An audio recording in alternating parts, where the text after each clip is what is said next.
ambiental aplicable y terminamos con algunos comentarios sobre la documentación que existe en la página del Sistema de Evaluación de Impacto Ambiental y estuvimos revisando que lo último que comentamos fueron las guías que están en elaboración y entre esas están las guías asociadas a los permisos ambientales sectoriales, ¿ya?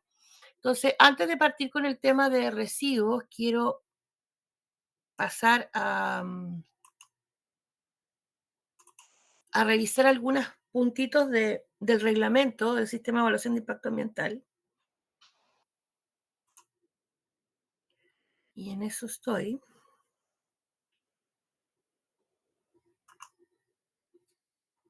¿Lo ven? Sí, ahí está compartiendo. Ya. ¿Se puede agrandar un poquito, Sí, hacerle como un zoom? eso voy a hacer.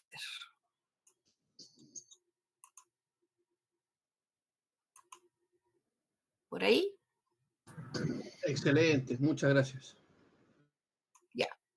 Para los que no están, este en realidad no es el reglamento, este es un texto que yo también refundí, donde están de alguna manera inserta algunas modificaciones del texto original, porque en realidad que las leyes de repente lo que hacen es decir, cuando hay una modificación, es elimines el artículo A del inciso 5, etcétera, etcétera, en su punto tanto, ¿ya? Y diga tal cosa. Entonces, de repente es difícil seguir algunos cuerpos normativos, sobre todo cuando son modificaciones legales, ¿ya? Entonces, yo normalmente me doy el trabajo de sobreponer algunas, yo lo encuentro todavía un poquito grande porque pierdo como el foco. Ay, bueno, ya. Entonces, este es un documento también que sobrepuse, digamos, en el del 2001, las modificaciones que se obtuvieron en el del 2012, ¿ya?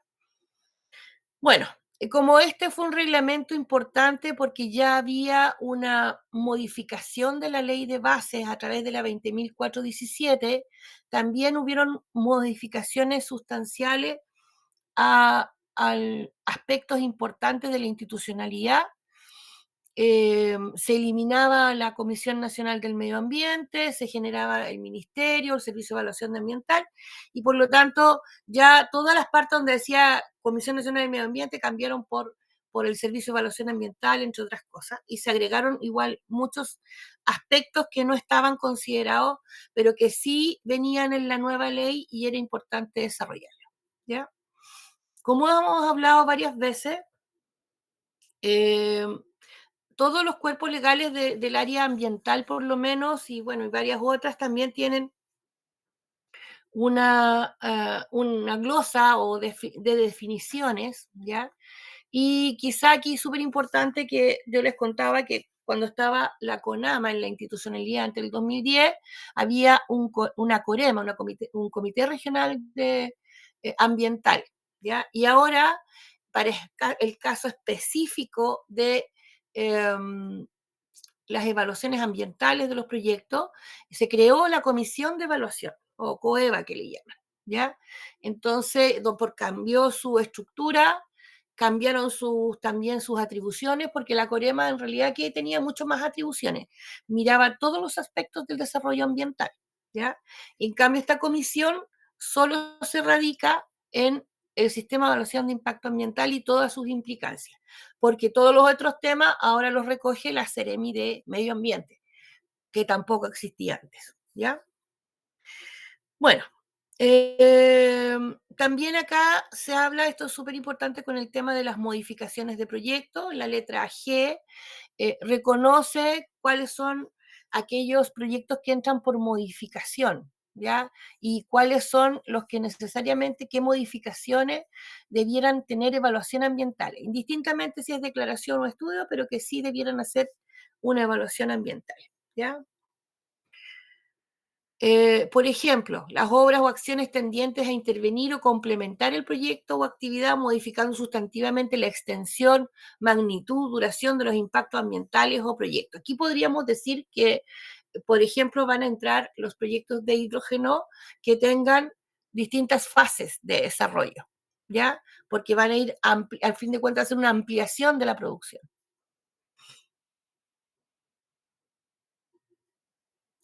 Después también acá se hace un reconocimiento que no estaba explícito en el anterior reglamento a los pueblos originarios y el reconocer el convenio 169 de la OIT ya como parte también de este reglamento de alguna manera en lo que concierne a los pueblos originarios. ¿Ya? Bueno, en el artículo, como habíamos visto en el artículo 10 de la ley de base, está la tipología de proyectos. Pero acá en el reglamento, en el artículo 3, está también la tipología de los proyectos, pero como les comentaba, con detalle. ¿Ya? O sea, no solamente holoductos, poliductos y ductos análogos, sino que se explica en qué consisten esos proyectos. ¿Ya? Bueno, acá parte con muchos proyectos de obras hidráulicas, nos vamos a ir al tema energético, que es la letra B, perdón. La letra B, me cuesta mover esto aquí. Espera, un segundito. Cuando uno mira un documento ya. En la letra B tenemos líneas de transmisión eléctrica de alto voltaje y sus subestaciones. ¿Ya? Aquí hay una definición de lo que se entiende por líneas de transmisión eléctrica y le da una magnitud, ¿ya? Entonces, asociada a la tensión en kilovolts. Cualquier línea de transmisión eléctrica que tenga una tensión menor a ese valor no debiera ingresar en forma obligatoria al sistema de evaluación de impacto ambiental, ¿ya? Después hay una definición también de subestaciones y que tiene que ver con aquellas que se relacionan con uno o más líneas de transporte de energía eléctrica, ¿ya? Y que al fin de cuentas es como una subestaciones para los que trabajamos en ingeniería de fluido, digamos, es justamente el que permite elevar la velocidad de transmisión y que no haya pérdidas en el camino. Y después tenemos en la letra C las centrales generadoras de energías mayores a 3 megawatts. No especifica mayores detalles. Aquí se subentiende que la central generadora de cualquier tipo, fósil o renovable, ¿ya? Convencional, no convencional, siendo mayor a 3 megas, debe ingresar obligatoriamente al sistema de evaluación de impacto ambiental. Otros proyectos de menor magnitud también pueden ingresar, como vimos en las clases anteriores, de forma voluntaria, ya que es un poco lo que pasó con el parque Cabo Negro, el primer parque eólico que instaló Metanex, que era de 2,5 megas, ¿ya? Y que ahora lo tiene en administración Pequet Energy. Bueno, no me voy a referir a las estaciones nucleares, nosotros no tenemos energía en base nuclear en Chile, hay solamente centros de experimentación y que hoy día tienen un fin más desarrollado en investigación, lo que es sanitario en el punto de vista de alimentos, cómo se usa la radiación para la sanidad alimenticia, en fin, en medicina. No estamos abocados en Chile a la energía nuclear. Se hizo hace un par de años atrás dos estudios por parte de la Comisión Nacional de Energía y en realidad que el informe de los especialistas fue no recomendable porque Chile es un país telúrico. ¿Ya? Eso es la mayor recomendación por la cual pueden haber 20.000 razones más, pero en realidad que la principal, y después de lo que pasó en Fukushima, en realidad que nosotros tenemos ahí una problemática no menor. Bueno, de acá todos los otros proyectos son de diferente naturaleza, proyectos de equipamiento, proyectos de obras civiles, obras públicas que le llamamos nosotros, ¿ya? La letra G también es interesante porque son proyectos de equipamiento en áreas rurales, ¿ya? Pero están relacionados principalmente a turismo, sectores residenciales, colegios, hospitales, etcétera, ¿ya? Proyectos industriales o inmobiliarios en zonas declaradas latentes o saturadas. Ya dijimos que en el caso Magallanes no tenemos zonas declaradas latentes o saturadas.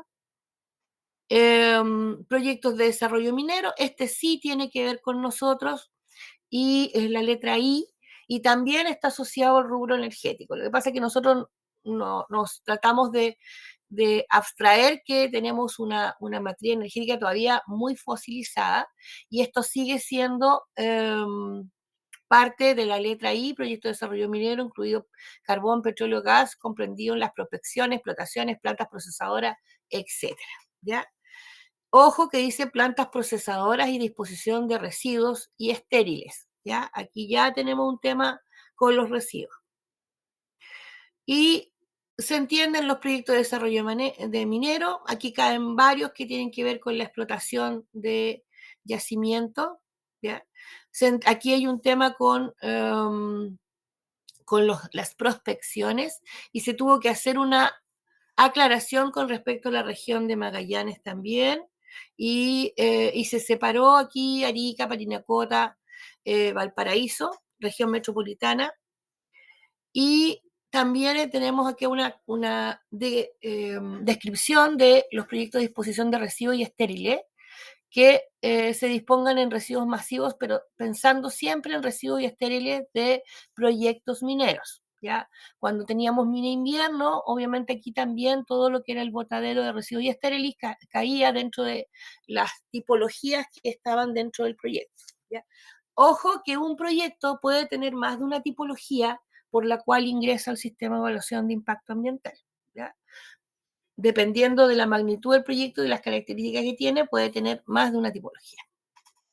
Bueno, acá están los de petróleo y gas, ya, en fin, extracción de áridos, de turba. Acá viene otra letra, que es la letra J, que también nos corresponde, digamos, mencionarla dentro del sector energético, porque normalmente se utiliza para el transporte de combustibles gaseosos, líquidos, etcétera, ¿ya?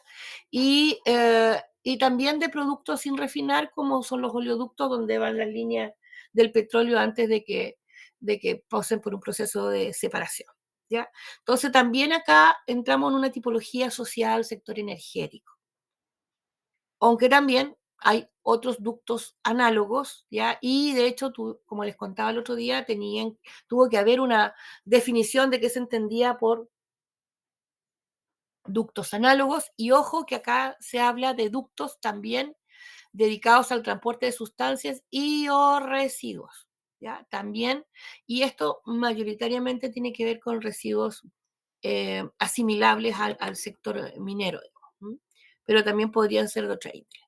Bueno, después vienen las instalaciones fabriles, algunos plantas químicas o plantas industriales o plantas de proceso o de transformación de materia prima o de recursos naturales a un producto, entran normalmente en esta categoría y tiene que ver con la capacidad de energía en kilovolt-ampere que tienen o que consumen o que demandan, ¿ya? Entonces, acá el límite son 2000 kilovolt-ampere.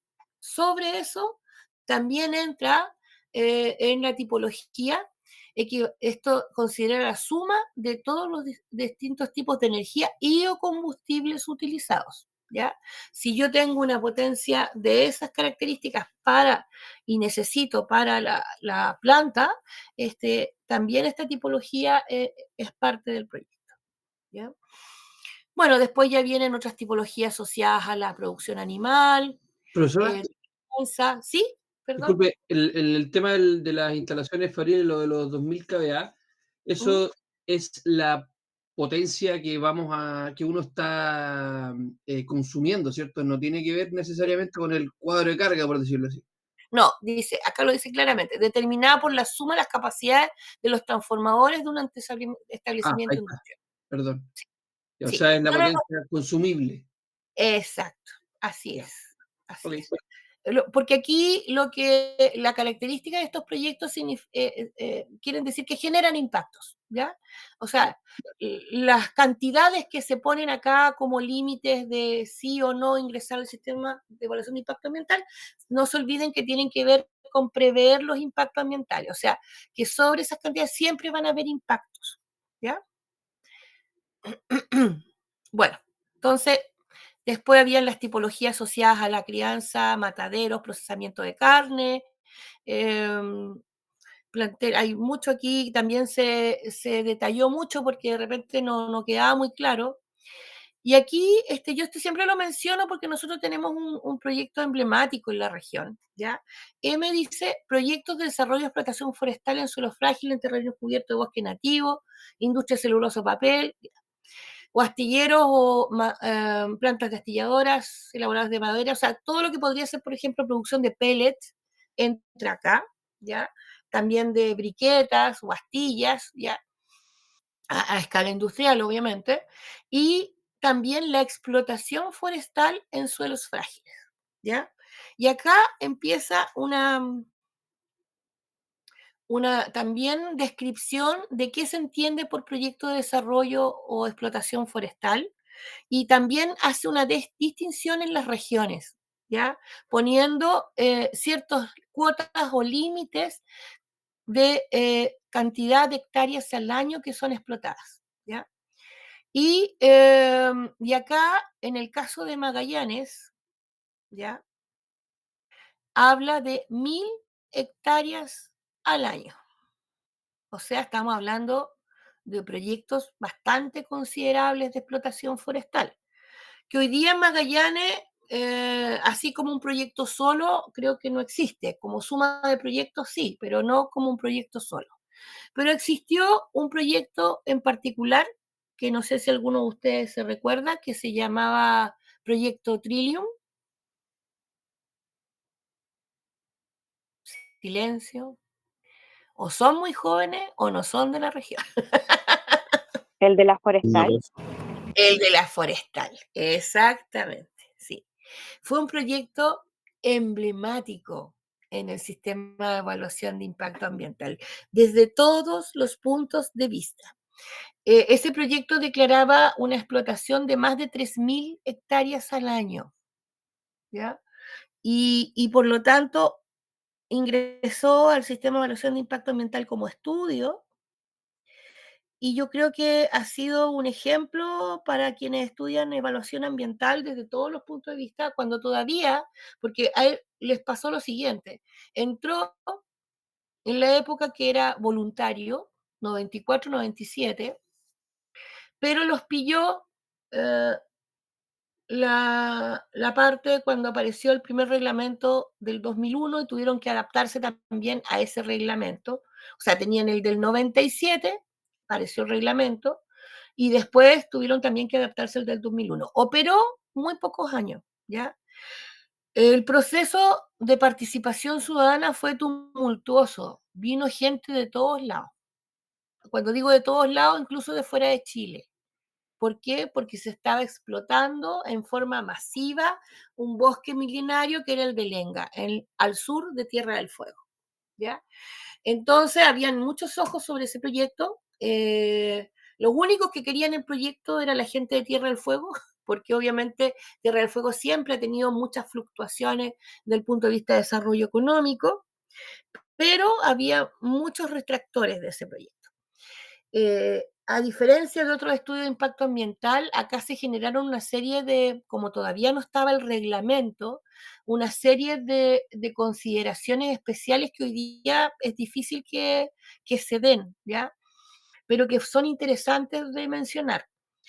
La resolución de calificación ambiental tiene más de 380 compromisos, ¿ya? 380 compromisos de toda índole, de residuos, de conservación de la biodiversidad. Se les pidió a este proyecto dejar 4 áreas de referencia que no van a ser explotadas en distintas zonas, eh, como islas dentro de la explotación forestal, como reservorios de biodiversidad y de vigilancia ambiental. ¿ya? O sea que ahí, en esos sistemas, se tenían que hacer los muestreos de áreas que no iban a ser intervenidas y se iba a ir viendo si había una modificación en muchos aspectos del desarrollo de la biodiversidad.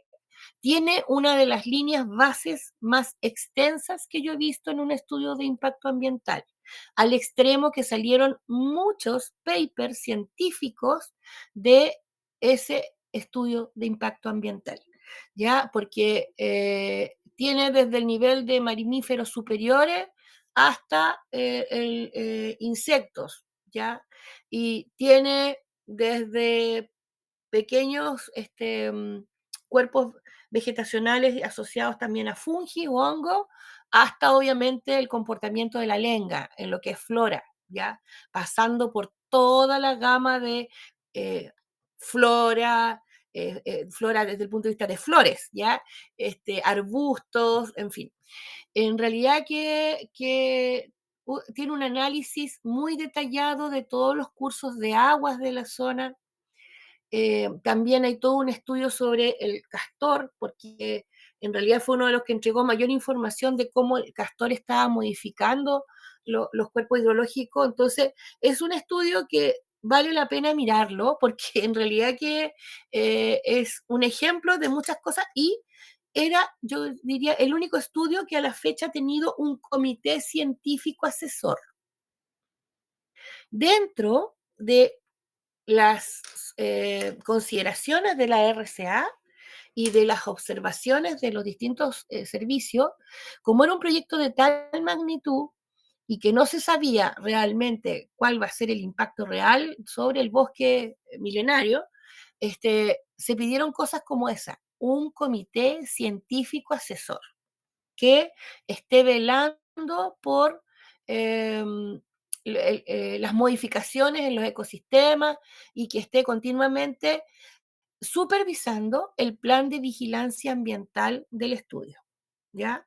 Por otro lado, también se pidieron auditorías externas. O sea, la empresa tenía que contratar una consultora externa que fue igual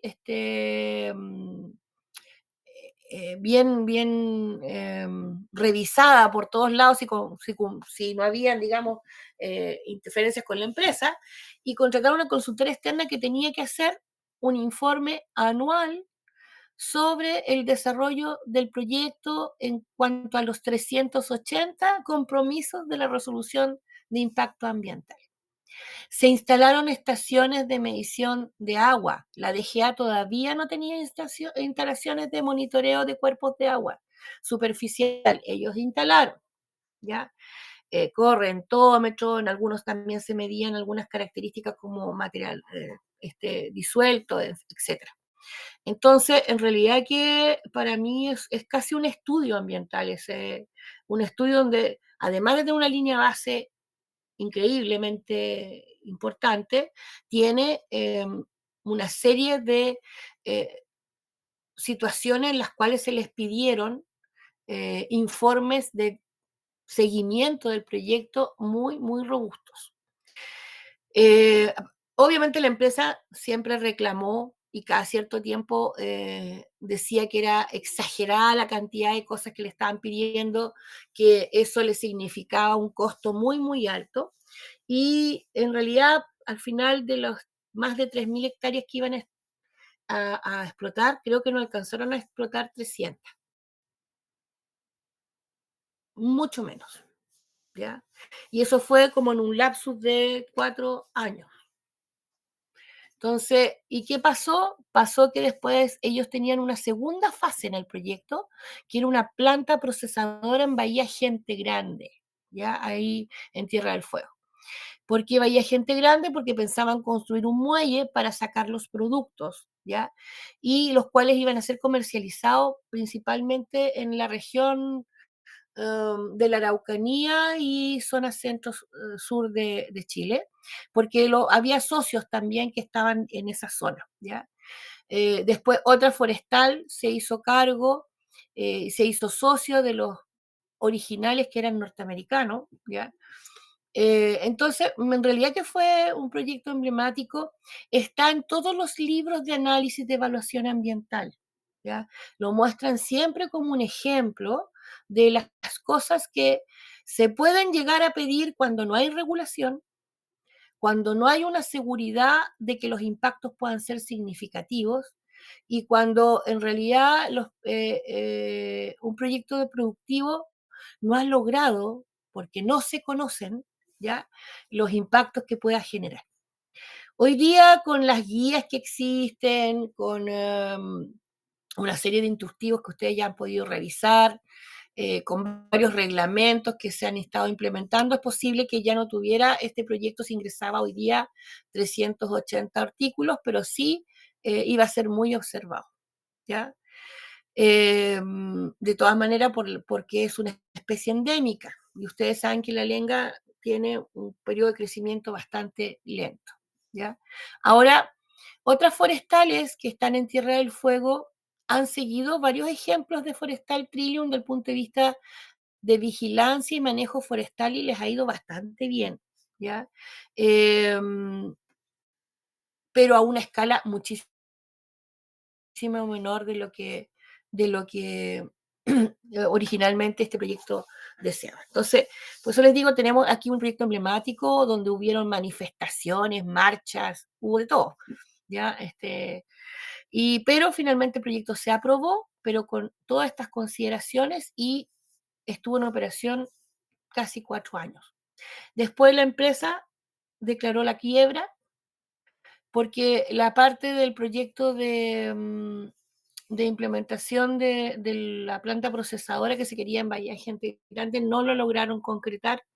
Tenían problemas para sacar la madera porque ellos, además, como estaban en Tierra del Fuego, empezaron problemas desde el punto de vista económico por las leyes de excepción de lo que significa trasladar procesos o productos procesados desde fuera de una región donde tiene leyes de excepción al resto del país. Una cosa muy similar a lo que pasa con los autos que uno compra en zona franca. Entonces empezó a complejizarse el proyecto desde el punto de vista del modelo comercial también. Entonces fueron muchos factores, ¿ya? Pero obviamente ellos dijeron que era por las demasiadas exigencias ambientales que la empresa quebró, pero no fue así. Bueno, la empresa quebró y se adjudicaron todos estos terrenos y bienes la banca norteamericana, ¿ya? Y hoy día los terrenos que tiene la WCS, que ustedes saben que es una empresa de conservación, la Wildlife Conservation Society, que está a cargo del Parque Carunquinca, todo eso eran terrenos de Forestal Trillium, ¿ya? Entonces, la banca neoyorquina se los pasó en administración a esta organización no gubernamental conservacionista, que además tiene dentro de su quehacer a nivel mundial la administración del zoológico de Nueva York, ¿ya? Entonces, hoy día, pero ellos no son los dueños, sigue siendo la banca de Nueva York, por si no lo saben. Así que yo siempre cuento esto porque en realidad que es interesante y porque además pasó otra situación. Nunca más ingresó un proyecto forestal en la región de Magallanes al sistema de evaluación de impacto ambiental.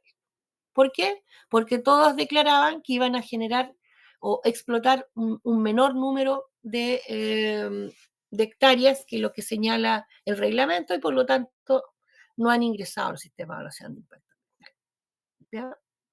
Así que es bien, hay un libro dedicado solo a este proyecto, que lo escribió Nicolo Giglio, que trabajaba y que hacía las memorias ambientales en la Universidad de Chile. Ya, ¿sabían de esa historia o no? No, para nada, profe. Gracias por compartirla. Wow. Bueno, yo cuando estuve en la CONAMA, a mí me tocó no ver la evaluación. Yo estaba en la universidad cuando fue la evaluación ambiental y sí fui a las participaciones ciudadanas. Fueron bien entretenidas. Pero sí me tocó después ver todo el tema del plan de seguimiento y vigilancia.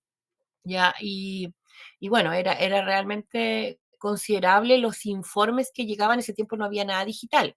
estoy hablando del año 2000, 2001, no había nada digital, entonces llegaban unos tremendos informes que se tenían que repartir a los servicios con competencia y había que tomarse bastante tiempo para poder leer, digamos, cada uno de los aspectos que se revisaban en las auditorías externas y en los planes de vigilancia ambiental.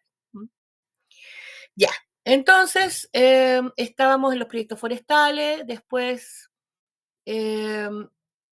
está también la letra de los proyectos con extracción de áridos, y aquí hay un tema también importante que habla sobre suelos frágiles, ¿ya?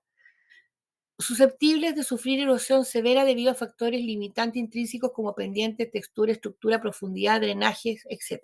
¿Ya? Entonces, acá también, ojo con los suelos y la extracción de suelo, un poco lo que hablábamos ayer. ¿Ya? Terrenos cubiertos de bosque nativo. Bueno, después ya empezamos a lo que son las plantas procesadoras y la industria celulosa de papel. Y después en la letra N está esta otra tipología que también nos trae dolores de cabeza acá en la región de Magallanes, que son los proyectos de explotación intensiva, cultivo y plantas procesadoras de recursos hidrobiológicos, y entra todo lo que es centros de cultivo de especies exóticas como el salmón, la trucha, etc. ¿Ya? Y acá obviamente está súper delimitado la cantidad de superficie que pueden tener los centros y también las toneladas que pueden explotar los centros. Por eso que cuando va un ente fiscalizador y por alguna razón el balance de masa no les cuadra y tienen más producción, tienen que multarlos, porque está claro que está limitada la cantidad de toneladas que pueden procesar, ¿ya? Y lo mismo las plantas de procesamiento. Después tenemos esta otra tipología que de alguna manera puede relacionarse también con proyectos energéticos, que es la producción, almacenamiento, transporte, disposición o reutilización habitual de sustancias tóxicas, explosivas, radioactivas, inflamables, corrosivas, reactivas. Esto por la naturaleza del elemento que se va a operar, digamos, en estos proyectos, ¿ya? Y acá normalmente, si nosotros hablamos del amoníaco, caería en esta tipología de producción o disposición de sustancias tóxicas, ¿ya? Según la actual normativa, donde el amoníaco es una sustancia tóxica y no se reconoce todavía como combustible, ¿ya?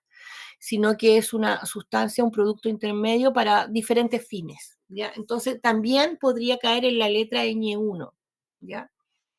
Después, Profesora, ¿y?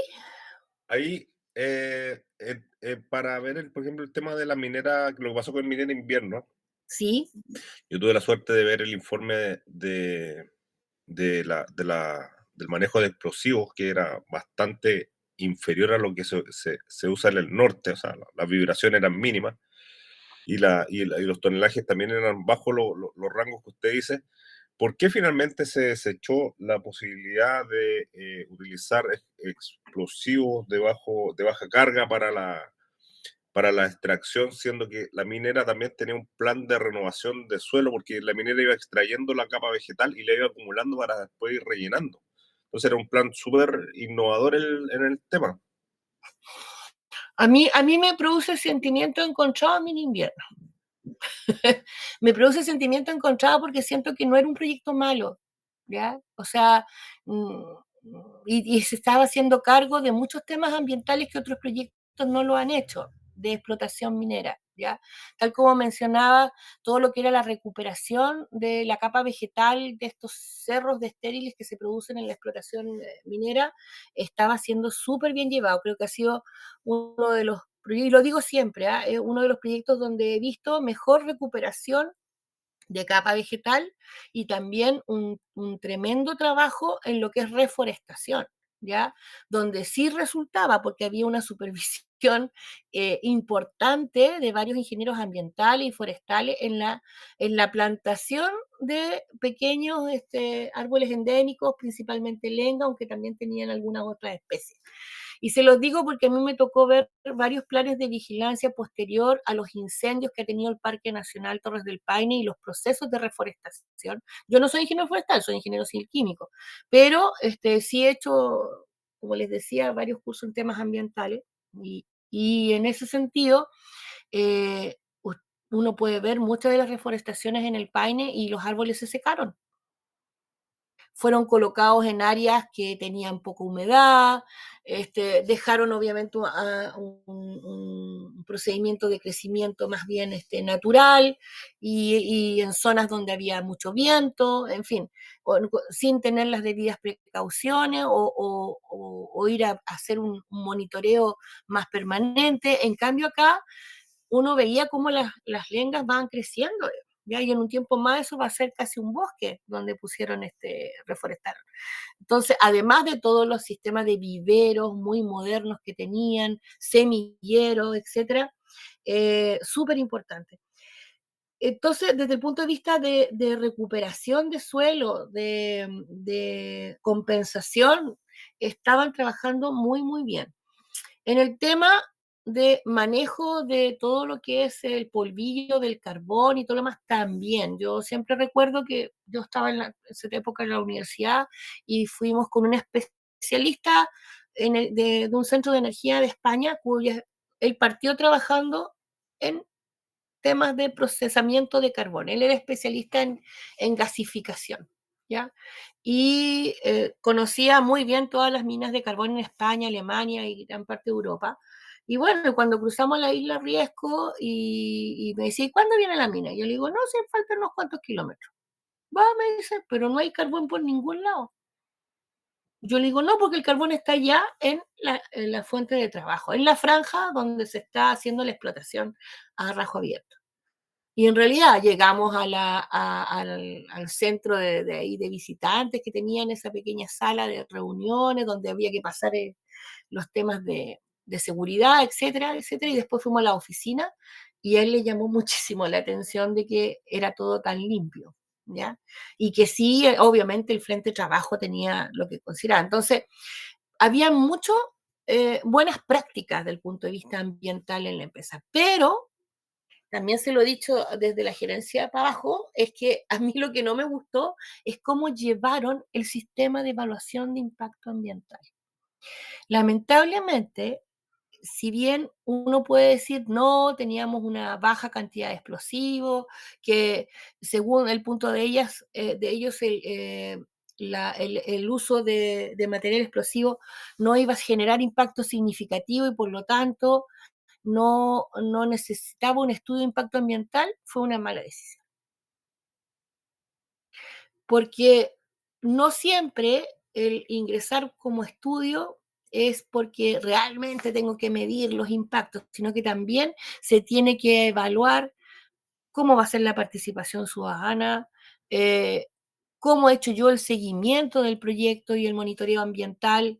Una declaración, como les contaba en las primeras clases, no necesariamente tiene que tener todo eso, ¿ya? En cambio, un estudio sí. Por lo tanto, con un estudio yo me aseguro de tener un programa de seguimiento donde también la ciudadanía pueda ver que yo estoy haciendo las cosas bien. Entonces, con la pura decisión de ingresar esta modificación del proyecto solo con una declaración de impacto ambiental, creo que ahí fue la peor decisión que tomaron. Y de ahí todo se empezó a enlodar, ¿ya? Y se judicializó, y cuando ya los proyectos se judicializan, puede pasar cualquier cosa. Aunque tengamos tribunales ambientales hoy día un poquito más especializados, ya una vez que va a tribunales, la cosa se empieza a poner compleja, ¿ya? Y eso es lo que hay que evitar. Entonces, ese para mí el sentimiento encontrado, que era un proyecto que se estaba desarrollando bien desde el punto de vista ambiental, estaban respondiendo a los impactos con que se encontraron con situaciones complejas de cursos de agua que normalmente ocurren, napas que en algún momento a lo mejor no fueron bien evaluadas en la línea base y se te empieza a llenar de agua la franja de explotación, tienes que buscar otra metodología o encontrar que la beta se dio más a la profundidad, que son temas que es posible que encuentres en un frente de trabajo, pero si yo voy a modificar el proyecto o la forma de explotación, lo más considerable era, aunque hubiera sido pequeño, esa modificación, las magnitudes de lo que significaba, incluso en el impacto en la ciudadanía, sabiendo que siempre había detractores de ese proyecto, lo recomendable hubiera sido que hubieran ingresado a un estudio. Esa es nomás mi apreciación. No sé si responde a tu consulta. Sí, profe, sí, hay varias aristas para conversarlo harto rato, pero sí se Sí, responde. sí. Pero para mí era un proyecto que tenía muy buen plan de vigilancia ambiental y que se estaba haciendo cargo de la recuperación del área como corresponde. ¿Mm? Como le digo, yo he visto varios proyectos de explotación minera acá, más chicos quizás, pero nunca con ese grado de recuperación. Incluso otros proyectos que también han hecho reforestación y recuperación de capa vegetal y no han tenido el éxito que tuvo ese proyecto. Eso.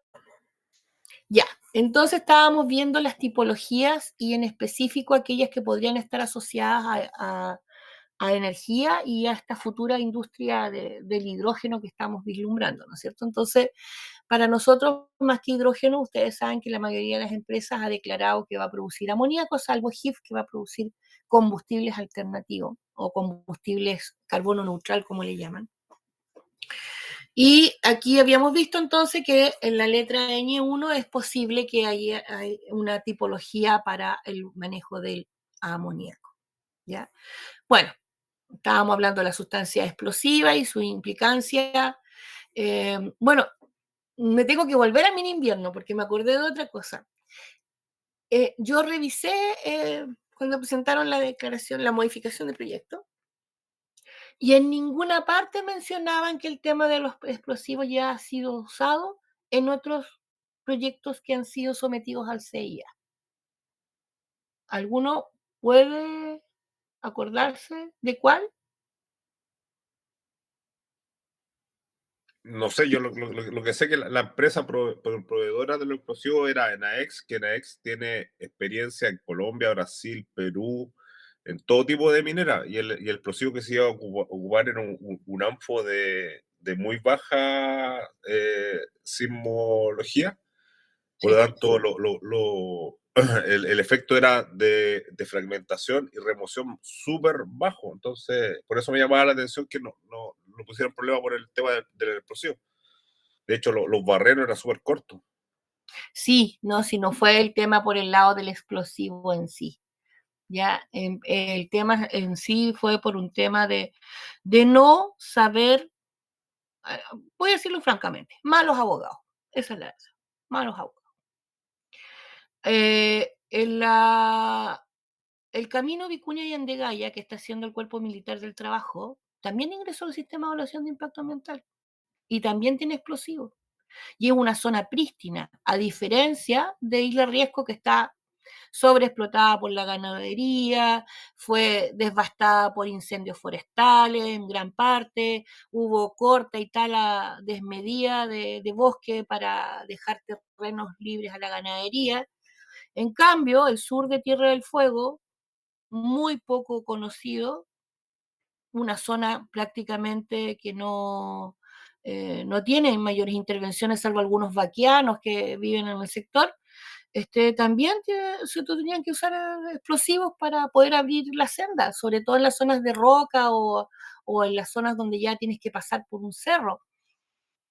Y ingresó al sistema de evaluación de impacto ambiental y no generó ninguna controversia, ninguna. ¿Ya? Pero en ninguna parte del estudio, o perdón, de la declaración, yo vi que dijeron que esto no era nuevo en la región. Entonces, un pequeño detalle.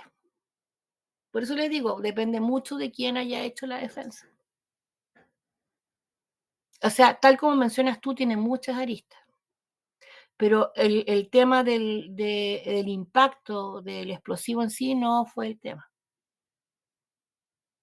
Entonces, uno tiene que demostrar que los impactos, por un lado, no van a ser tan significativos, o por último, que yo me voy a hacer cargo mediante justamente lo que estamos viendo en este curso, medidas de mitigación, compensación o reparación o compensación, ¿ya? Y eso, pero como no era un estudio de impacto ambiental, eso no quedó claro. Y después ya empezar a parchar, ahí ya las cosas desde el punto de vista legal se empiezan a complejizar. ¿Ya? Pero sí, había otro proyecto que había ingresado al sistema de evaluación de impacto ambiental, que también usaba explosivos y que no tuvo ninguna controversia y era en un área mucho más prístina y poco intervenida. Sí, porque yo también he trabajado en esos proyectos de penetración del CMT y claro, esos tienen un bagaje anterior que los prestigia en general, porque por ejemplo en la carretera austral hay tramos que han tenido que ser modificados para aportar una LERC. Exacto. Entonces aquí, claro, lo que se ocupa o el frente de ataque y penetración es súper acotado al plano y los inspectores del MOP están encima permanentemente. Sí, sí. Son súper catetes en ese sentido. Sí. Pero si lo hablamos desde el punto de vista del área que va a ser impactada, yo creo que esa área es mucho más importante porque no tiene intervención, en cambio en Isla Riesco sí. De hecho, donde estaba el frente de trabajo era una ex estancia, o varias estancias, en realidad eran como 2 estancias que fueron ahí adquiridas, que estaba intervenido el suelo. Habían incendios forestales, había de todo en esa estancia. Entonces no estábamos hablando de sur de Tierra del Fuego totalmente poco modificado antrópicamente. Pero en fin, por eso les digo, tiene muchas aristas, pero más que nada tiene que ver muchas veces de cómo se presentan a tribunales este tipo de información. Y tiene que haber experiencia. Ya, sigamos. Es que son casos emblemáticos, son entretenidos porque en realidad que han pasado situaciones complejas.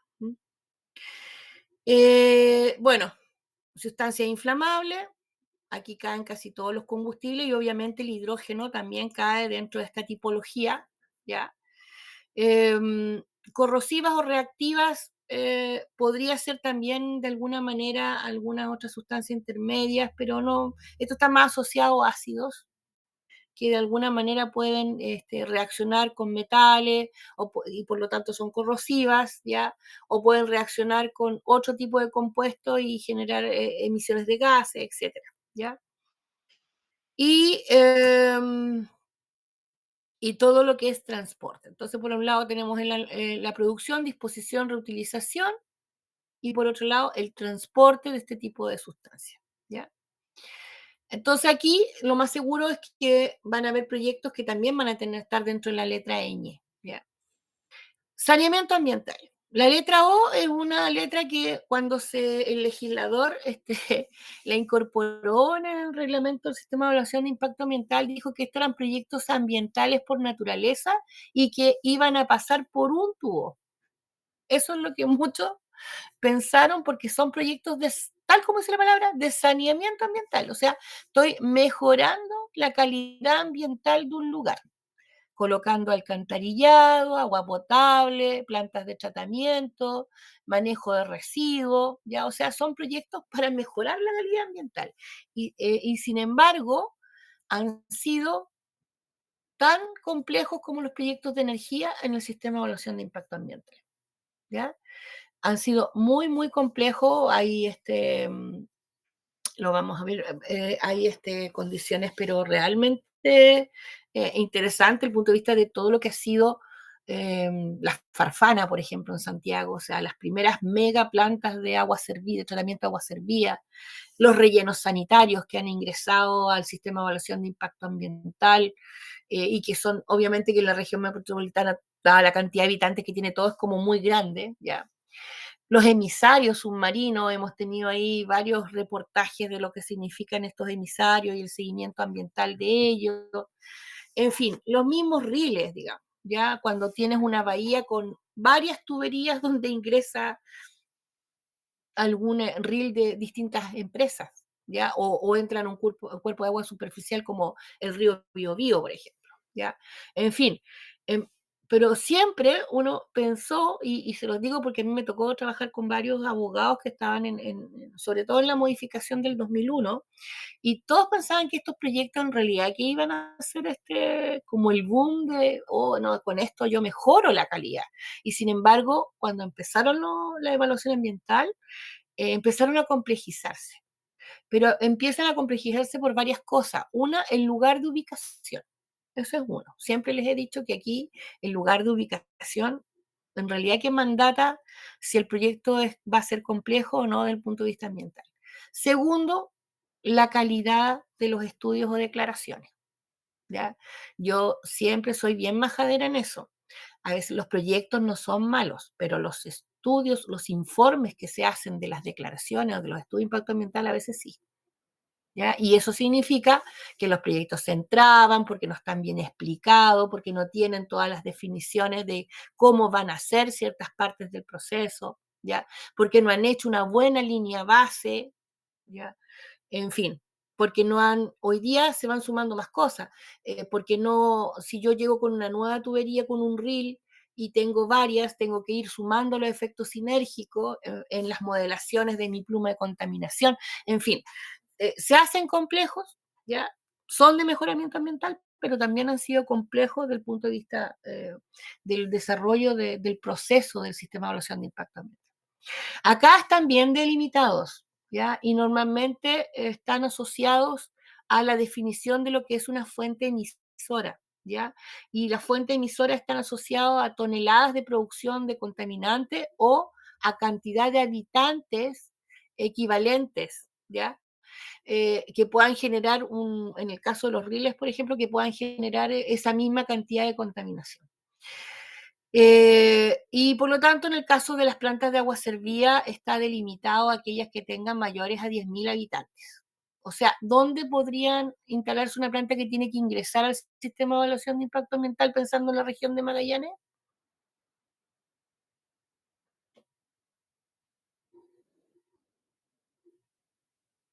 ¿Borde costero?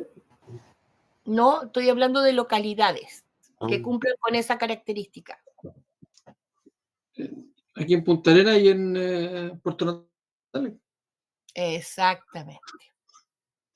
O sea, solamente en estas dos ciudades, si hay un proyecto mayor de producción de una planta mayor, tendrían que ingresar al sistema. En las otras no, porque no es obligatorio, podrían hacerlo en forma voluntaria, como se hizo, en el caso de Porvenir se hizo. Pero sí, porque son emblemáticas. Después, los alcantarillados de evacuación de aguas lluvias, también en poblaciones superiores. Yo acá debo decir algo, voy a apelar a mis colegas del MOP, pero no he visto muchos proyectos de evacuación de aguas lluvias que han ingresado al sistema de evaluación de impacto ambiental. No estoy hablando solo de la región, estoy hablando en realidad de varias partes. Después, sistemas de agua potable, obviamente también, ciudades mayores a 10.000 habitantes. Estamos hablando de obligatoriedad, siempre está la posibilidad de hacerlo voluntario. Plantas de tratamiento de agua de origen domiciliario que tienen una población igual o mayor a 2.500. Ya aquí ya baja un poco la cantidad de habitantes, porque aquí ya estamos hablando de residuos y residuos que pueden tener incluso patógenos. Ustedes saben que en las aguas servidas obviamente va una serie de cantidad de bacterias, hongos, etcétera.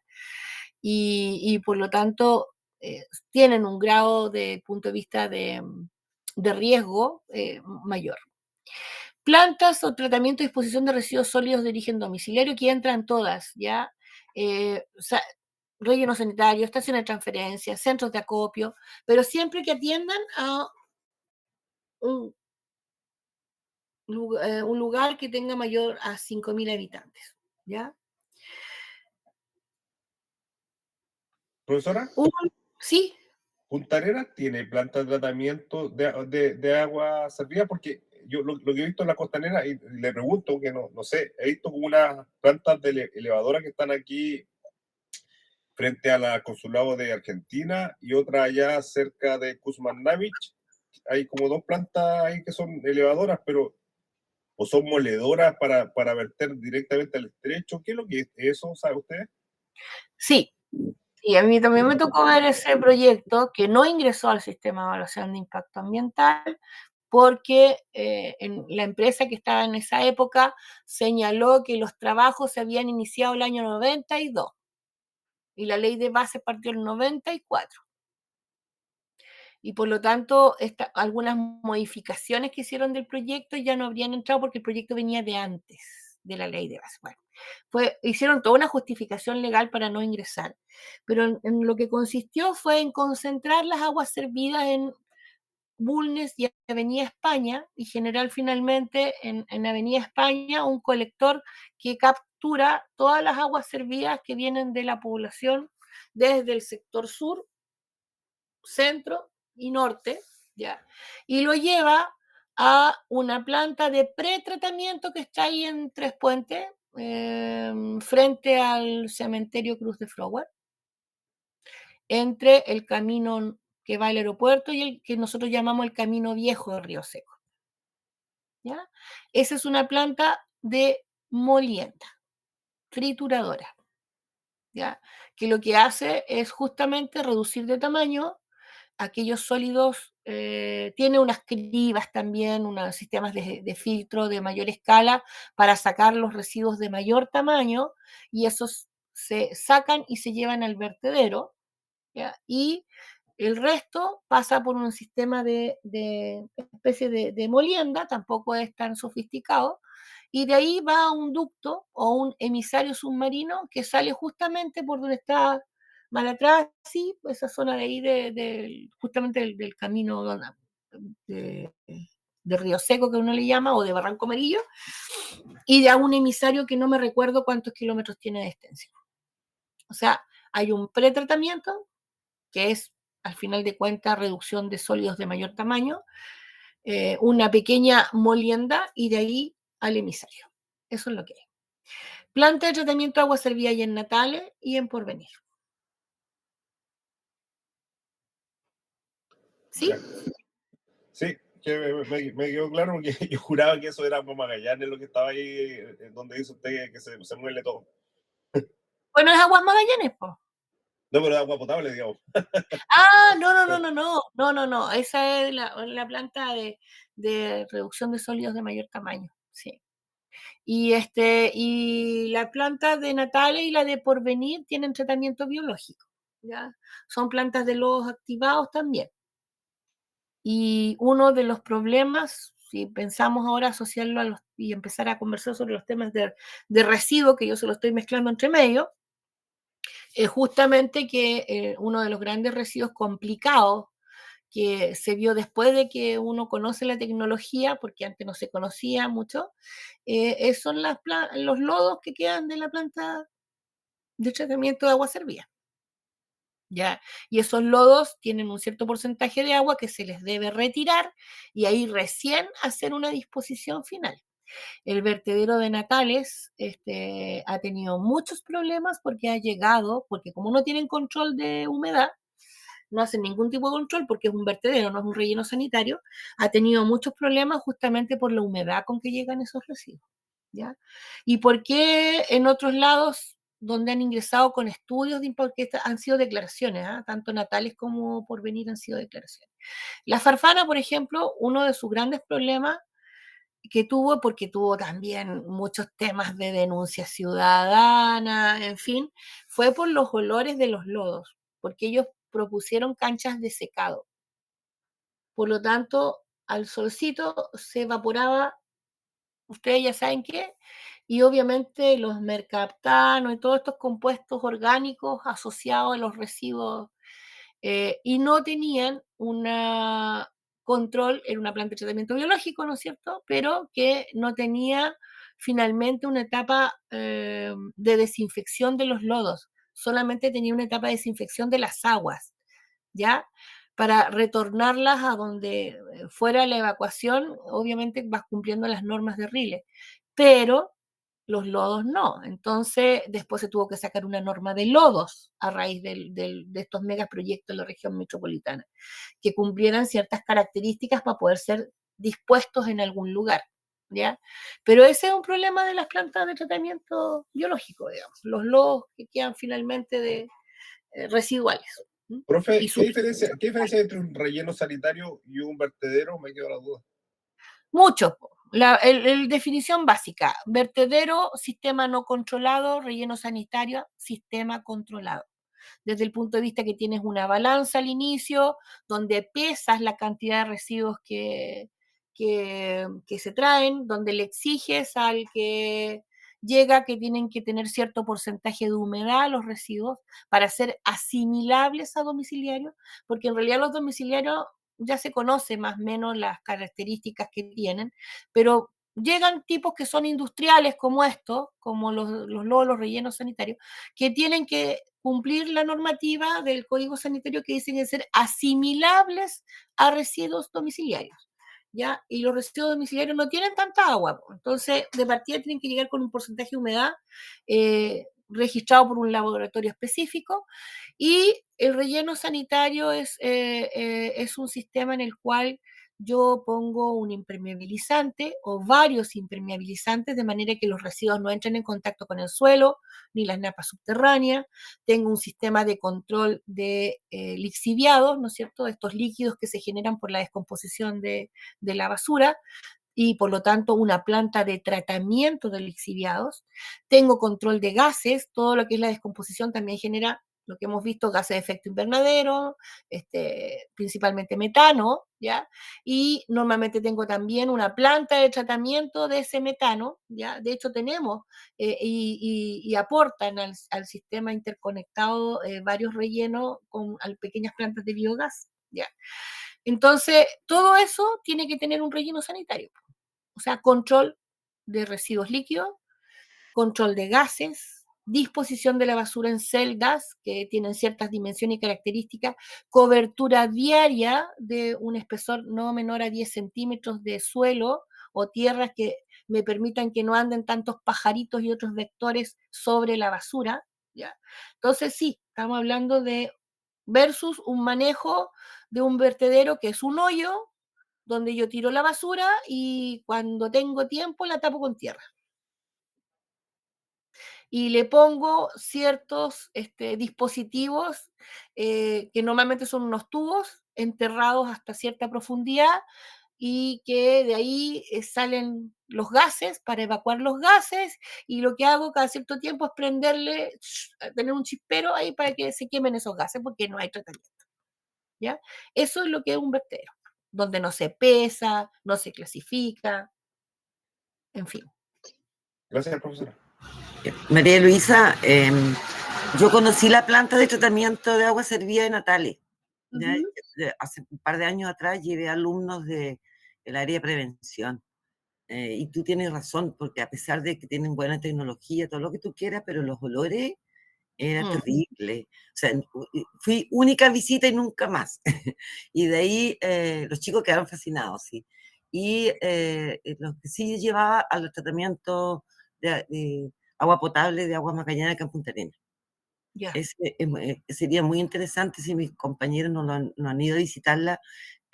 Realmente la explicación que te dan y todo cómo te va mostrando es interesante. Es muy interesante saberlo porque uno ya conoce por lo menos las plantas de tratamiento de las que estamos hablando del tema, por eso lo comento. Sí. Y además es muy instructiva y cada vez están haciendo más didáctica en las visitas. Así que es una oportunidad que no hay que dejar pasar. Sí, las plantas de tratamiento de agua potable lo que al final hace es tomar un cuerpo de agua y dejarlo en las características que te da la posibilidad de que lo consuma el ser humano, ¿ya? Por lo tanto, en algún momento se habló de que una planta de agua potable era casi una planta de producción, no una planta de saneamiento, ¿ya? Pero después, cuando tú empiezas a establecer que en realidad tiene que cumplir ciertas características de eliminar patógenos, igual se le hace desinfección con cloro, se acordó dejarla dentro de esta tipología. Pero en algún momento se discutió que podía ser una planta de producción, porque al final lo que yo estaba generando es un producto por el cual tú pagas, ¿ya? Que es un agua de calidad que puedas consumir. Pero finalmente por el tema de la salud humana y la protección quedó en esto de saneamiento ambiental. Ya que bueno que lo mencionaste, Ana María, porque en realidad se escapa un poco. Ahora, las plantas de tratamiento de agua servida, por muy sofisticadas que sean, que tienen tratamiento secundario, bueno, primario es residuos sólidos, sacar todo lo que es residuo sólido. Secundario es tener ciertos bichitos, ¿no es cierto? Yo le digo bichitos, en realidad son microorganismos, que pueden ser hongos o bacterias que te producen la descomposición de la materia orgánica. Y tercero, tratamiento terciario significa sacar de alguna manera algunos elementos que te siguen provocando problemas en la corriente residual, nitrógeno y compuestos sobre todo nitrogenados. Terciario también, o de cuarta etapa, que algunos le llaman, es sacar, por ejemplo, el exceso de fósforo también que pudiera haber en la corriente residual, algunos metales, y sin llegar a la osmosis inversa, ¿ya? Porque ese ya es otro tema, eso ya es también producción de agua industrial, y finalmente desinfección. Entonces, esa es una planta bastante completa, la que hay en Natales y en Porvenir, llega al tratamiento secundario y de ahí salta a la desinfección. ¿Ya?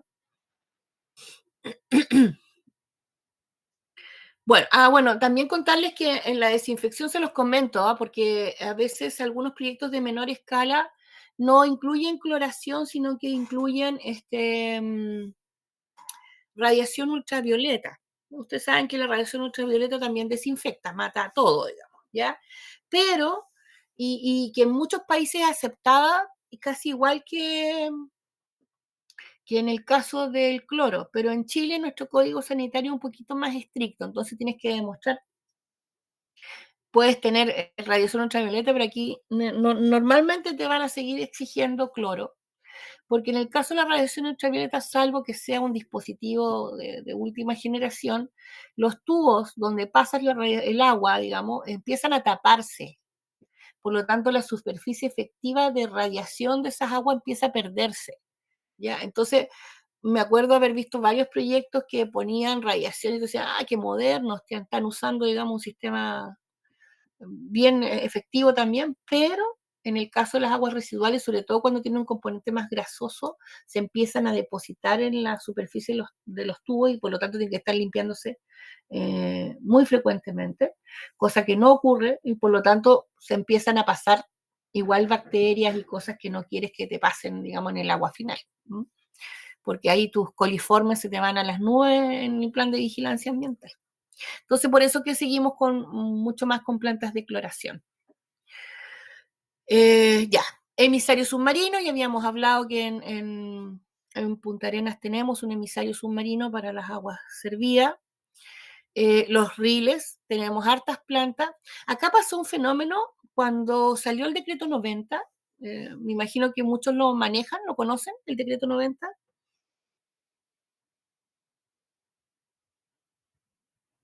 No lo personal.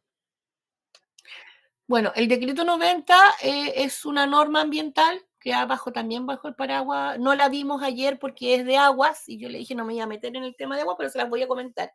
El decreto 90 regula las emisiones que un establecimiento o fuente emisora puede tener a cuerpos de agua superficial, ya sea mar, lagos o ríos. ¿Ya? Y hay una tabla específica de valores máximos dependiendo si es mar, agua o río. ¿Ya? Y en ese contexto,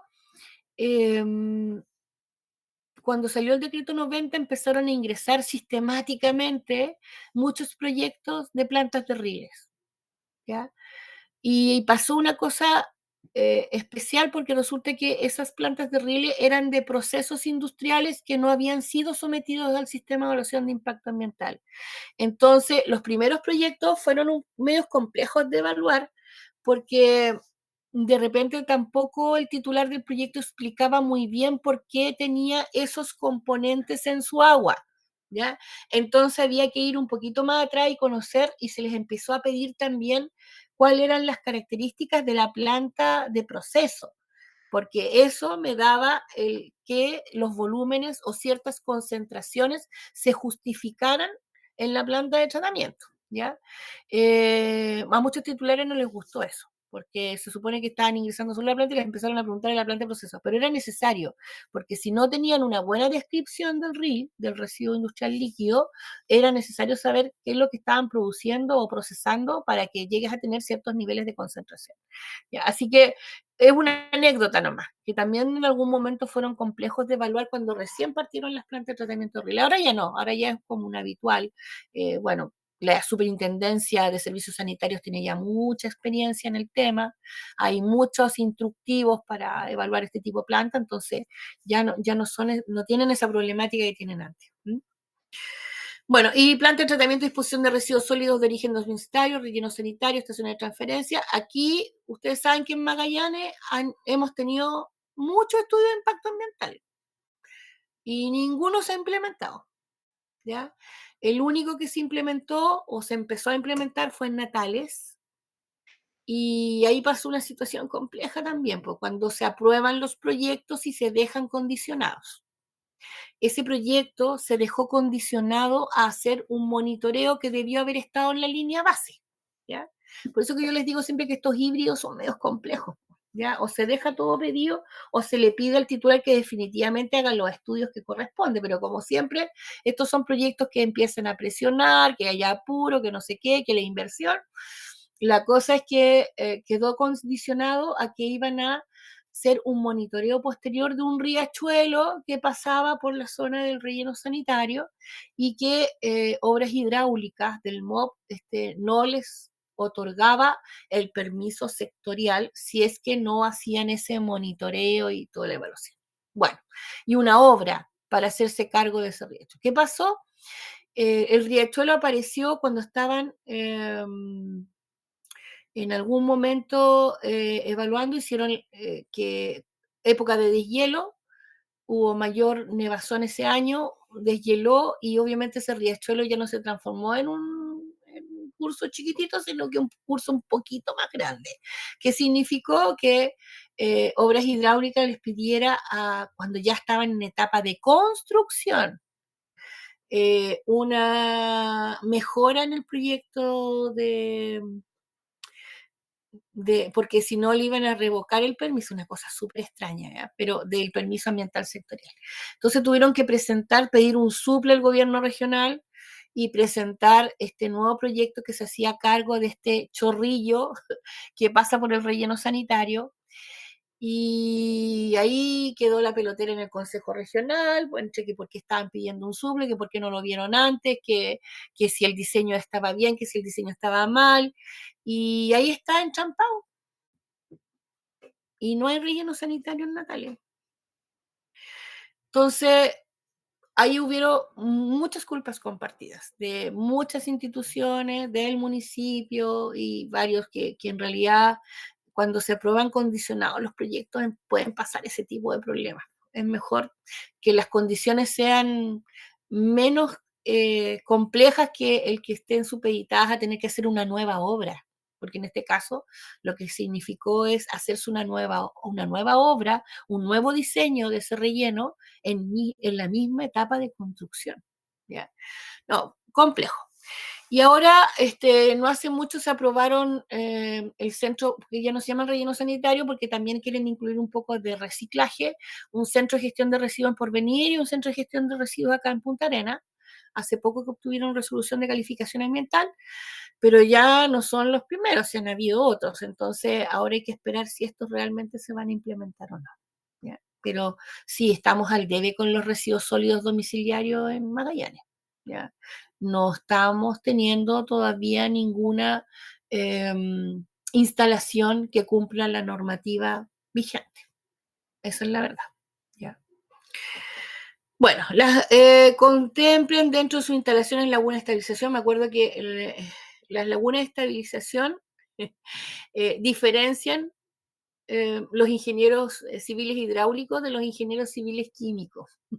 Porque cuando empezó el tema del saneamiento ambiental, el tratamiento que usaban los ingenieros civiles hidráulicos eran lagunas de estabilización, que al fin de cuentas es dejar que ocurra en forma natural o con un poco de ayuda un proceso de descomposición de las aguas residuales con ayuda de la energía solar, con un poco de turbulencia en estas lagunas de estabilización para producir un mayor mezclado y acelerar un poco los procesos bioquímicos de descomposición del residuo, pero en el caso de los ingenieros civil químicos tienen que estudiar el proceso de tratamiento, ¿ya? O sea, que realmente se produzcan las reacciones en una forma un poquito más acelerada, ¿ya? Entonces, ahí siempre hubo una disputa, que ya no, esto lo hizo un ingeniero civil hidráulico porque llegó hasta la laguna de estabilización, y esto lo hizo un químico porque llegó a una planta de tratamiento, ¿ya? Es una anécdota, pero hoy día casi las lagunas de estabilización no se utilizan, muy poco, o son un tratamiento previo a otro que viene después, ¿ya? Pero siguen estando en la tipología. Después, que los efluentes usen para riego, infiltración, aspersión, humectación de terrenos o caminos, todo lo que tenga que ver con las aguas residuales líquidas, ¿ya? Esta letra también fue bien polémica, porque, por ejemplo, ENAP, en varios de los proyectos donde se usan aguas para la perforación, sobre todo en los proyectos cuando ya empiezas con que no son convencionales y empiezas a utilizar más agua para la perforación, salen aguas con sal, ¿ya? O las aguas que de algún momento quedaban del yacimiento también como aguas residuales y pidieron poder esparcirla en los caminos para evitar la polvareda cuando hay exceso de viento acá en la región, etc. Pero por las características de esa agua, eso finalmente no se autorizó. Y lo que se le autorizó en AP es la reinyección de esa agua de perforación o del pozo, digamos, a otros pozos, ¿ya? Entonces, igual han habido análisis interesantes dadas las características de la región, ¿ya? Carga contaminante media diaria, esto tiene que ver un poco con la definición de fuente emisora. Todo lo que sea residuos sólidos sobre o mayor a 110, no sé por qué 110, porque podría haber sido 112, 113. Desconozco por qué tienen que dar una cifra con una segunda valor significativo, ¿ya? 110 toneladas día de tratamiento, 220 toneladas de disposición. Los tratamientos de residuos peligrosos, acá también surgió algo complejo, porque antes en el antiguo reglamento, el del 2001, decía de residuos peligrosos y llegaba hasta allá. O sea, cualquiera que manejara residuos peligrosos tenía que ingresar. Pero ahora también acá se puso una capacidad, ¿ya? Después, el sistema de tratamiento, disposición y eliminación de residuos especiales provenientes de establecimientos de salud. Bueno, esto tiene que ver todo con los patógenos, con todo aquello que normalmente se va a un incinerador, ¿ya? Pero también hemos sabido que muchos residuos hospitalarios terminan finalmente en los vertederos, ¿ya? Entonces también acá hay un tema de ojo de producción de estos tipos de residuos especiales. Y finalmente está la O11, que un poco lo que hablábamos ayer de este megaproyecto de ENAP de recuperar las fosas de los pozos de perforación, cae como en esta tipología: reparación o recuperación de áreas que contengan contaminantes que abarquen en conjunto una superficie igual en conjunto, ojo, por eso es que los proyectos de ENAP no eran limpiar una fosa, sino que un conjunto de fosas, ¿ya? Una superficie igual o mayor a 10.000 metros cuadrados. ¿Ya? Y por esa letra es que ingresaban los proyectos de saneamiento de las fosas de ENAP. Esta letra que viene a continuación, la letra P, ¿ya? Es bien compleja para nuestra región. Digo compleja porque yo creo que muchos proyectos le incluyen, ¿ya? Y es porque estamos en una región con muchas áreas de conservación o áreas de manejo ambiental, o más conocida como áreas de que uno conoce protegida, ¿ya? Entonces dice, y hay que leerlo bien en soledad: cualquier obra, programa o actividad en parques nacionales, reservas, monumentos, zonas vírgenes, santuarios de la naturaleza, parques marinos, reservas marinas, o cualquier área colocada bajo protección oficial debe ingresar al sistema de evaluación de impacto ambiental. ¿Ya? No es fácil fiscalizar esto, pero hasta el mismo CONAF, que está todavía, mientras no esté el SBAF implementado a cargo de los parques y reservas y monumentos, también ha tenido que ingresar al sistema cuando ha puesto a nuevas construcciones aledañas a su guardería, cuando ha mejorado las condiciones energéticas, ha tenido que cambiar el generador, porque en realidad acá, si ustedes se fijan, no hay tamaño, no hay tampoco asimilable a cierta cantidad de personas. O sea, todas las obras que se ejecuten en un área protegida deben ingresar al sistema de evaluación de impacto ambiental. CONAF, por ejemplo, también tuvo que ingresar cuando ampliaron los baños en algunas porterías, también los tuvo que ingresar. En fin, entonces esta letra es compleja, ¿ya? Ahora hay una sutileza. En el reglamento del 97 y en el reglamento del 2001 decía cercanas.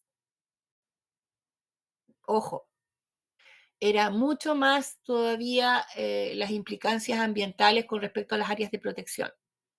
Pero debido a también, o sea, cercanas, pero ¿cuánto cercano? Un metro, 100 metros, 1 kilómetro, ¿ya? Se cambió por el en, o sea, las que están obligadas, sin ninguna dimensión, porque todo puede ocasionar impacto, son las que están dentro del área determinada bajo protección oficial, ¿ya? ¿Les queda claro? Sí, Sí, profesora. profe. Sí, profe. Bueno, ¿y saben cuántas áreas bajo protección oficial tenemos ahora en Magallanes, o no? Como el 60% de la región. Sí, un poquito más diría yo, porque si le sumamos los cuerpos de aguas marinos que hay ahora, también. Entonces, sí tenemos una región bastante extensa y que hay que tener mucho cuidado porque igual el hecho, si bien no tienes que evaluar el proyecto porque entra específicamente por la letra P si está cerca, igual está dentro del área de influencia y sobre todo si hay biodiversidad que se desplaza, que es lo que normalmente ocurre, no todas tienen un hábitat específico en un lugar, algunas sí, pero son muy pocas, pero aquellas que se desplazan, ya sea fauna terrestre o aves, de alguna manera igual pueden impactar el área protegida.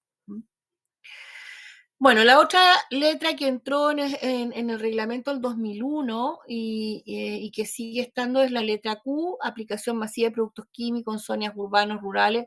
Nosotros acá no lo vemos mucho, no son proyectos, creo que en realidad no ha ingresado ninguno con estas características, pero sí en la zona central que tienen que hacer fumigación y una serie de otros elementos fitosanitarios o sanitarios que acá no lo vemos así en forma tan masiva porque no tenemos cultivos, ¿ya? Y finalmente la letra R, que tiene que ver con proyectos que normalmente están asociados a especies que han sido modificadas genéticamente, ¿ya? Esta fue una letra bien controversial y si ustedes se fijan, tampoco tiene dimensiones del proyecto, ¿ya? Es porque en realidad que es complejo. Cuando tú metes una especie que puede ser endémica, o sea, puede ser del lugar, pero la has modificado genéticamente, puedes modificar su comportamiento, su hábitat y el de otras especies, ¿ya? Por eso es que se incorporó. Pero también dice que no tiene fines de producción aquella actividad y proyectos de los organismos energéticos con fines de investigación, o sea, solamente para efectos productivos, no aquellos que son de carácter de investigación, ¿ya? Ahí como que te viene a acotar un poco la dimensión del proyecto. Y finalmente están estos otros dos, que son los cotos de caza, que nosotros acá tampoco tenemos, salvo aquellos que están estipulados, por ejemplo, cuando se hacen estos programas como del SAC, en el cual se ha hecho control de guanaco, pero no han ingresado al sistema de evaluación de impacto ambiental porque eso está también regulado por otra ley, se cruza con la ley que se menciona al respecto. Y también está otro que al final muchas veces se hacen actividades que no se habían dimensionado los impactos que podían provocar y por eso se van incluyendo como nuevas tipologías en el reglamento del sistema de evaluación de impacto ambiental.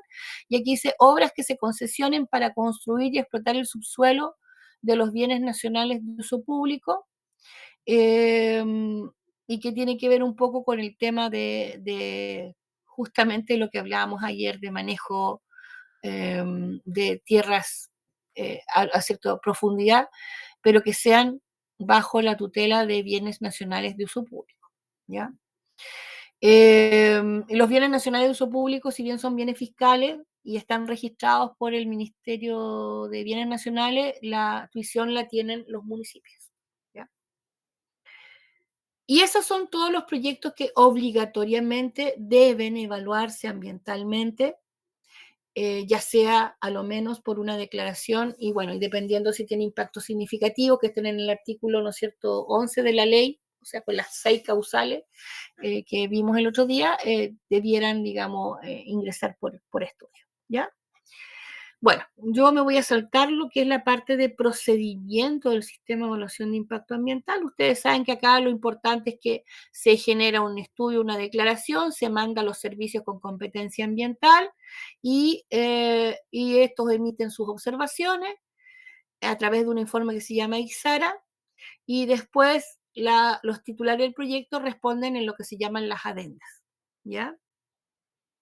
Si necesitan tiempo el titular, hay un proceso que se llama suspensión de plazo, ya que queda el tiempo de evaluación congelado hasta que el titular responda o tenga el tiempo para realizar las respuestas a las preguntas que le han hecho los servicios, ¿ya? Y esto normalmente puede ocurrir varias veces hasta que el servicio diga, ok, conforme con la declaración o el estudio de impacto ambiental.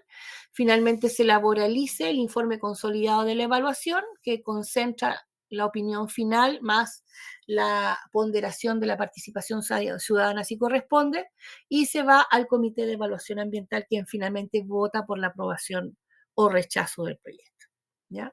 Eso un poco, así muy resumidamente. Y yo quiero de acá saltarme para terminar con esta parte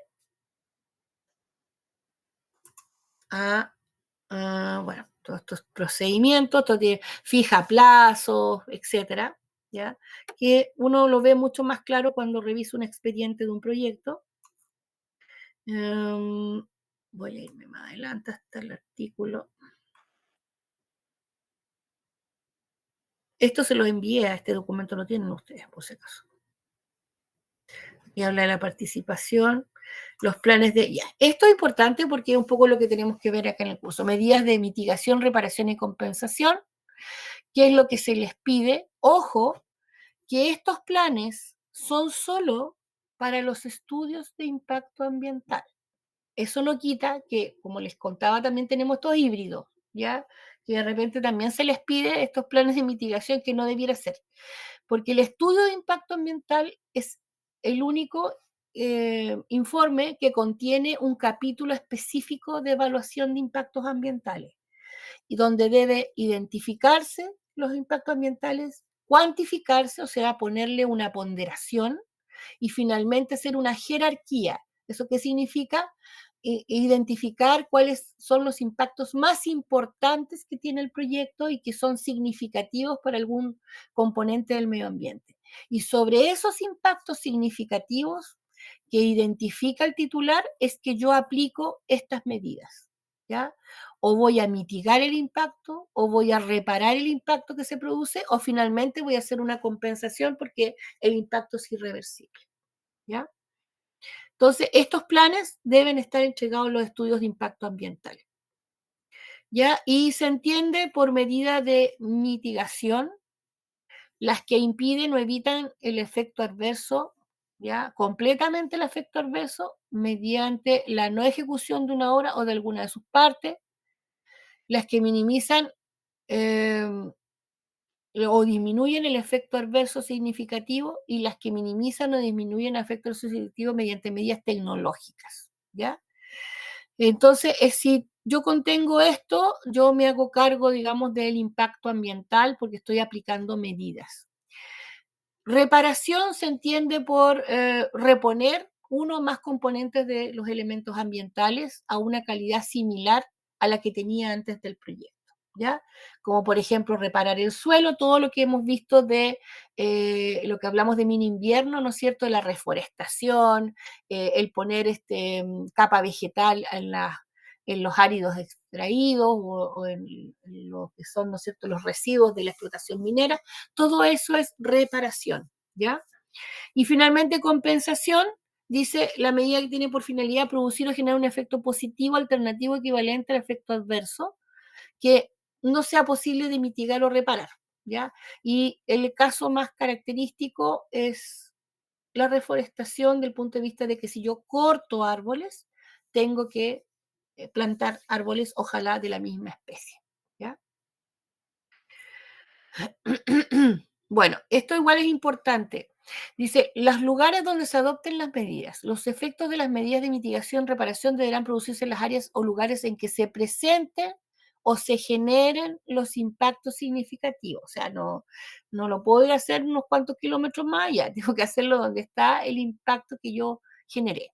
Y las medidas de compensación se verán a cabo en las áreas o lugares en que los impactos significativos se presenten o generen, o si no fuera posible, en otra área o lugar en que resulte efectiva. Y aquí da la posibilidad, por ejemplo, de que yo diga, no voy esta zona no tenía árboles, o ya no va a poder tener árboles por ciertas condiciones, por lo tanto esos árboles los voy a poner, no sé, en un área de protección que está a no sé cuántos kilómetros, en un área que está ha perdido por incendios, masa forestal, en fin, o sea, también se pueden dar algunos lugares alternativos, ¿ya? Otro caso es, por ejemplo, cuando se tienen que hacerse cargo de especies, ¿ya? Uno más emblemático son, por ejemplo, las plantas, en realidad las centrales hidroeléctricas de gran escala, que son convencionales, como dirían, las que van con embalse, ¿ya? Las que fueron en la región del Biobío, por ejemplo, tomaron algunas medidas que tenían que ver con recuperación del pudú. El pudú es un ciervo chiquitito, ¿no es cierto?, que está es emblemático, tan emblemático, no tanto como el huemul, que está en nuestro escudo nacional, pero sí estaba como medio en peligro de extinción. Y recuerdo bien que en un par de proyectos significativos de estos embalses, lo que se hizo es levantar las colonias de pudú que había en un área de influencia de estos embalses, porque iba a quedar inundado el área, entonces no se podía llevar a un lugar cercano, y se creó un centro de recuperación del pudú en la Universidad de Concepción, ¿ya? Entonces eso también es una medida de compensación, ¿ya? Bien, vamos a dejarlo hasta acá. No sé si alguien tiene alguna consulta y de ahí en la tarde rápidamente revisamos los permisos ambientales sectoriales y seguimos hablando de residuos. Ya, No, profesora. Ya, nos vemos a las 2:30. 2:30. Más o menos. nos vemos, sí. Chao, profe. Chao. Chao, profe. Chao, profe. Chao, chao.